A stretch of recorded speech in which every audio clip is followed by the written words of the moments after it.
Let's begin with the government's announcement that it wants to make New Zealand, full stop, predator free by 2050. Under the plan, it will invest $28 million in a new joint venture company called Predator Free NZ Ltd, which will be charged with identifying large, high-value pest control projects. The Prime Minister, John Key, says introduced pests cost the country's economy about $3.3 billion a year. The Conservation Minister, Maggie Barry, joins us on the phone now. Welcome to Checkpoint, Minister. Nice to have you with us. Thank you, John. Great to be here. Predator free all of New Zealand in 34 years. Is that achievable? I believe it is. I think with a combined will and a collaboration with business, philanthropy, communities around New Zealand, this is a big, hairy stretch goal, but we can achieve it because there is a willingness to do it now. It's a vision that the Crown has outlined today when we announced it. The NGOs, all of the different organisations that were present were universally in approval of the vision and the notion of it, and also by the Crown's commitment to a very long-term goal.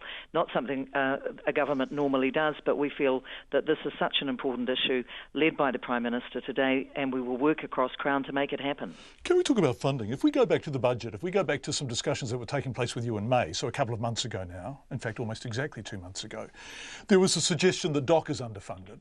And I wonder if this is sneaking in some of the funding that DOC might have liked through the back door. You talk about philanthropy and business being involved in it too. In other words, is there still insufficient money going in to the total conservation sector in New Zealand? I don't believe there's insufficient money going in, and we had the discussion with opposition parties who felt that the funding had been manipulated or taken away, and we've argued that one very strongly.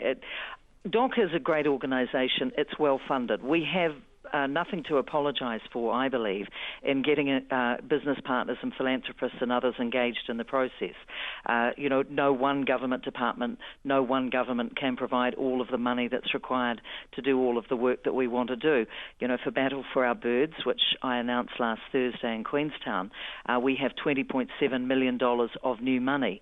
It's not being done from within baseline, but it was done as a response to a beach seeding event. And the amount of money the Crown is going to spend across MB, MPI is going to stay the same. So the $28 million that we announced today over 4 years is the initial start. It is, I guess, the honeypot around which others will contribute funding. And I think it is important that the Crown, for example, if we contribute $1, that $2 come from other entities, whether it's business, philanthropy, local government, communities. And that way we can all work together to achieve the vision. And I believe it is possible. Okay, how is it possible? You talk in the media release, not all the technology to make New Zealand predator free yet exists. So I guess that's a work in progress. What are you hoping for, and will this mean the more extensive use of 1080? We will use 1080 as we continue to need to do in hard-to-access areas where, traditional trapping methods just don't work. 1080, I think, I've been surprised at how mild the response has been to the announcement of Battle for Our Birds this year compared to 2014. I really do think that there's a greater level of understanding about the use of this plant-based toxin than there was. There will always be people who don't agree with it and detractors, but a lot more have now come on board and realised it's essential. But I would hope that we are looking down the barrel of a predator-free New Zealand, which is also where 1080 doesn't need to be used. We spend a lot of time and money, around $100 million per year from the Crown, in actually funding pest control. 1080 is an important part of it now, but the science and technology that you referred to is growing apace. And we now can see, with great excitement, the potential for some of the things that are happening via mobile phone devices. I opened a facility at Lincoln University about a month ago where they are working to get inside the head of the predators. They are making high-pitched noises that only the rats and the stoats can hear, which is affecting their behaviour. Lights and those kinds of things lead us to know that we will soon, we hope, at least within 10 years, be able to have at least 20,000 hectares of New Zealand predator-proofed, but without using predator-proof fencing. So we think that the technology is growing at a great pace, and we have great confidence now, whereas we probably couldn't have 5 years ago or even...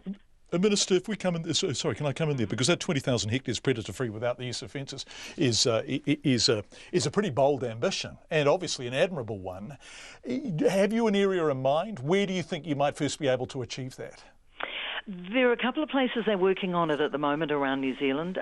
Project Janzoon, the Next Foundation behind that, are working very hard in the Abel Tasman National Park, and I've been down there and have looked at what they call their Ring of Steel, which is where they have the new self-resetting traps.